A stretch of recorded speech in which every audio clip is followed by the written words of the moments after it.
Hello friends, तो आज हम एक्सप्लेन करने वाले हैं एक और शानदार मूवी जो कि मिस्ट्री थ्रिलर है।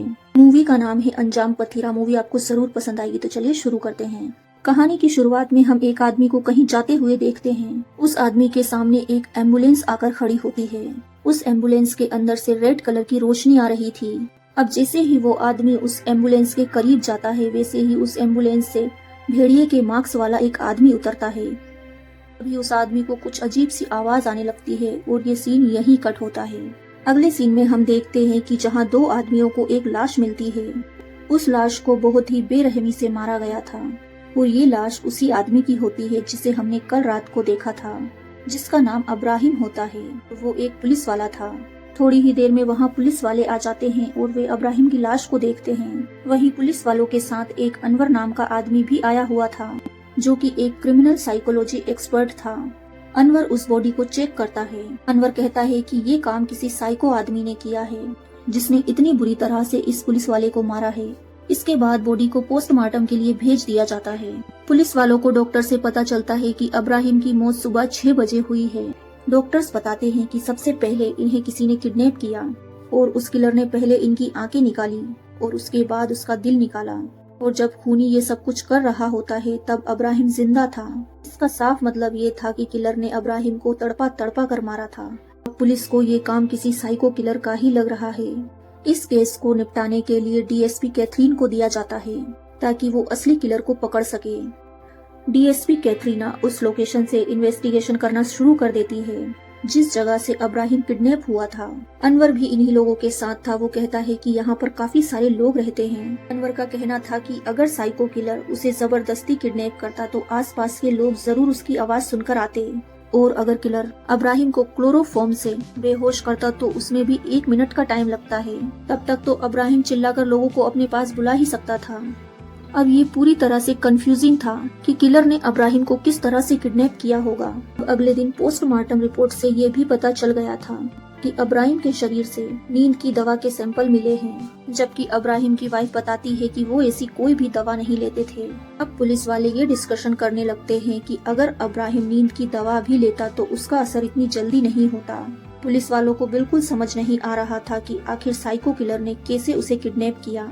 इसके बाद हम मनोज नाम के पुलिस वाले को देखते हैं। मनोज किसी से फोन पर बात करते हुए जा रहा था। तभी अचानक से मोहल्ले की लाइट्स चली जाती है और मनोज के सामने वही एम्बुलेंस आती है जिसके अंदर से रेड लाइट्स आ रही थी। मनोज जैसे ही उस एम्बुलेंस के पास जाता है, अब मनोज के सामने वही भेड़िए के मास्क वाला आदमी आता है, जिससे मनोज बहुत ज्यादा डर जाता है। फिर मनोज भी अब्राहिम की तरह पीछे मुड़कर देखता है और अब मनोज भी किडनैप हो चुका था। मगर इस बार पुलिस वालों को पता चल गया था कि मनोज की किडनैपिंग हुई है। अब सारे पुलिस वाले मनोज को ढूंढने लगते हैं और वो शहर के सारे सीसीटीवी कैमरास को चेक करते हैं, मगर मनोज उन्हें कहीं नजर नहीं आता। अब अगले दिन पुलिस वालों को मनोज की लाश सेम उसी तरह मिलती है जिस तरह अब्राहिम की मिली थी, मगर इस बार मनोज की डेड बॉडी के पास स्टैचू ऑफ जस्टिस की मूर्ति पड़ी हुई थी।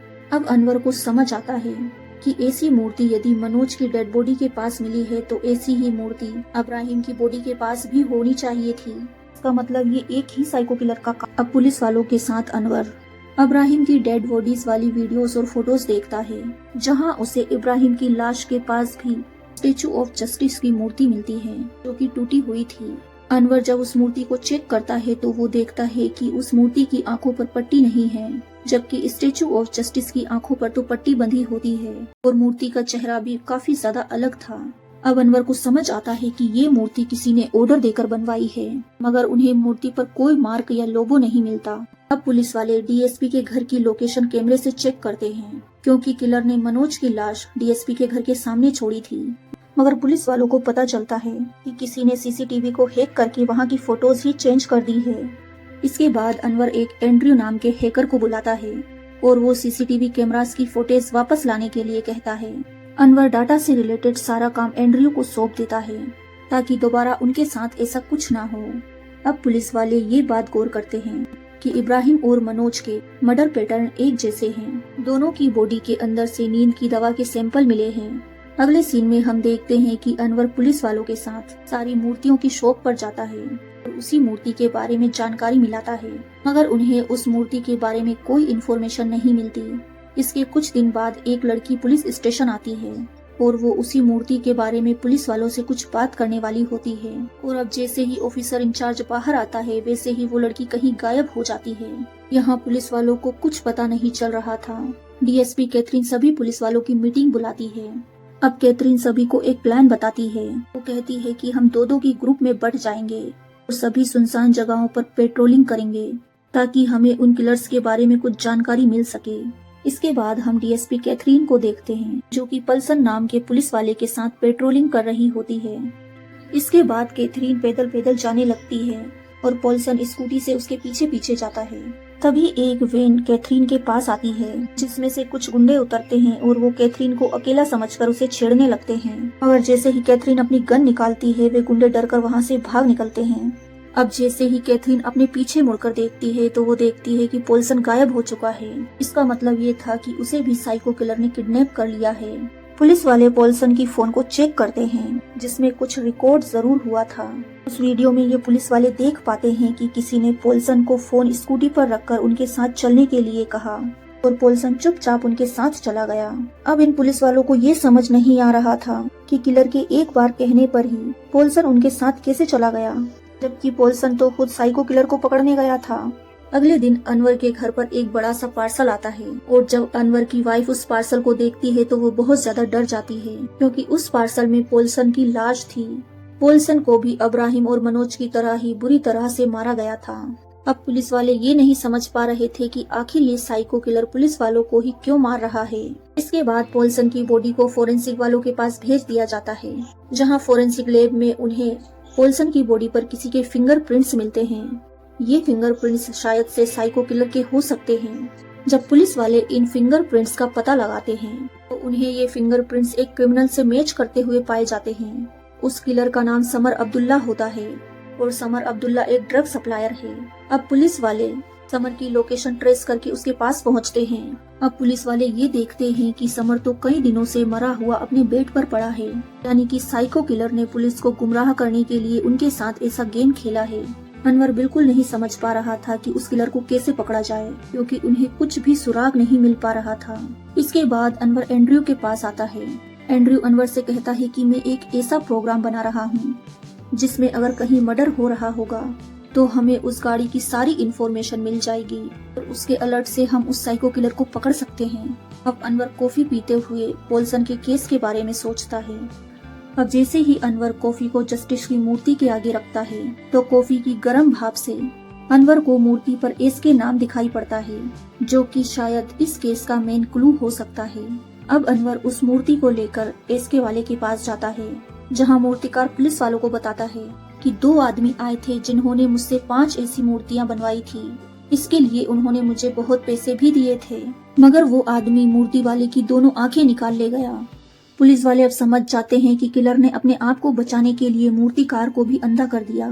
थोड़ी ही देर में हम मूर्तिकार की बेटी को देखते हैं जो वही लड़की होती है जो उस रात पुलिस स्टेशन आई थी, मगर किलर का फोन आने पर वो वहाँ से भाग चुकी थी।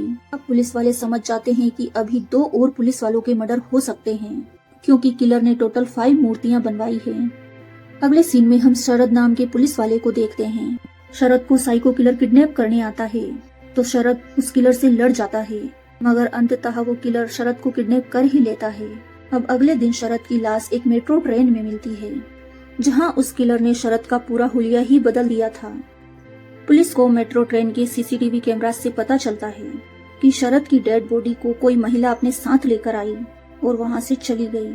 इसके बाद अनवर शरद का घर चेक करने के लिए जाता है तो अनवर को वहां एक स्पिनर मिलता है जो कि शायद हो सकता है वो किलर का हो। अब लगभग 4 पुलिस वालों के मर्डर हो चुके थे, मगर इन्वेस्टिगेशन टीम को कुछ भी पता नहीं चल पा रहा था। अब पुलिस के हेड इस केस को दूसरी टीम को सौंप देते हैं। अब पुलिस की टीम को इन बॉडीज के अंदर से नींद की दवा के साथ बीपी की दवाई के सैंपल भी मिलते हैं। इसके बाद अनवर उस नींद की दवाई के बारे में सर्च करता है जो इन 4 लाशों से मिली थी। अनवर को पता चलता है कि वो नींद की दवाई हिप्नोसिस करने के लिए भी यूज की जाती है। अब अनवर ये सारी बातें जाकर डीएसपी मैडम को बताता है। इसके बाद अनवर ये सारी इन्फॉर्मेशन डीएसपी मैडम को जाकर देता है। अब हमें पता चलता है कि साइको किलर पुलिस वालों को किस तरह से किडनैप कर रहा है। अब रियलिटी तो ये थी कि जब साइको किलर भेड़िए का मास्क पहनकर पुलिस वालों के पास आता था, तभी एक आदमी पीछे से आकर पुलिस वाले को नींद का इंजेक्शन लगा देता था और एक लाइट बोर्ड की मदद से पुलिस वालों को हिप्नोसिस करता था, जिसके बाद वे पुलिस वाले साइको किलर के कंट्रोल में हो जाते और उसी की बात मानते थे और वे साइको किलर के साथ चुपचाप चले जाते थे। मगर इस बार जब शरद को नींद का इंजेक्शन लगाया था तो उसे इंजेक्शन का असर नहीं हुआ, क्योंकि उसने पहले ही बीपी की दवाई ले रखी थी। तभी शरद ने उस साइको किलर से बचने के लिए लड़ाई की थी। कैथरीन अनवर से कहती है कि हम इतना सब कुछ जानने के बाद भी किलर को नहीं पकड़ पा रहे, क्योंकि शहर में तो न जाने ऐसे कितने सारे लोग होंगे जो हिप्नोसिस करते होंगे। तभी अनवर को शरद के घर से स्पिनर मिलने की बात याद आती है और वो तुरंत ही लैपटॉप में चेक करने लगता है। असल में अनवर ने कई सालों पहले एक साइको किलर के बारे में अखबार में पढ़ा था, जिसके पास भी इसी तरह का स्पिनर था। इसके बाद अनवर स्पिनर वाले किलर की जानकारी निकालता है, जहां अनवर को पता चलता है कि उस स्पिनर वाले किलर का नाम साइमन है, जो यूके से कंप्यूटर और इंजीनियरिंग की पढ़ाई करके आया है। यूके से आने के बाद साइमन अपने कंप्यूटर में डार्क वेबसाइट पर लोगों को टॉर्चर करता है और उन्हें मारने की वीडियोस देखने लगा। ऐसा करते हुए एक दिन उसे उसके पापा ने देख लिया, जहां साइमन की फैमिली वालों ने उसे बहुत समझाया। इसके कुछ दिनों बाद ही साइमन के मम्मी पापा कहीं गायब हो गए। अब साइमन के मम्मी पापा की गुमशुदगी की रिपोर्ट पड़ोसियों ने दर्ज करवाई और पुलिस वालों को साइमन के घर से उसके मम्मी पापा की ही लाशें फ्रीज में मिली, जिन्हें साइमन ने टॉर्चर कर करके मार दिया था। उसके बाद पुलिस वाले साइमन को पकड़कर जेल ले गए। अब उस टाइम पर जेल में आग लग गई और साइमन मारा गया। लेकिन अब अनवर को ऐसा लगता है कि उस टाइम साइमन मरा नहीं था, वो जबकि जेल से भाग गया था। अब अनवर इस पुलिस की नई टीम को ये सारी जानकारी देता है और उसे साइमन का पता लगाने के लिए कहता है।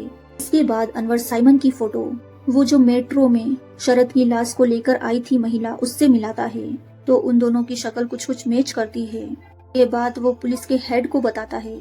तभी पुलिस वाला अनवर को एक शॉकिंग खबर देता है। पुलिस वाले अनवर से कहते हैं कि आज सुबह ही साइमन और उसके पार्टनर ने एक दूसरे को शूट करके खुद को खत्म कर लिया और उनके पास वो जस्टिस वाली मूर्तियां मिली है।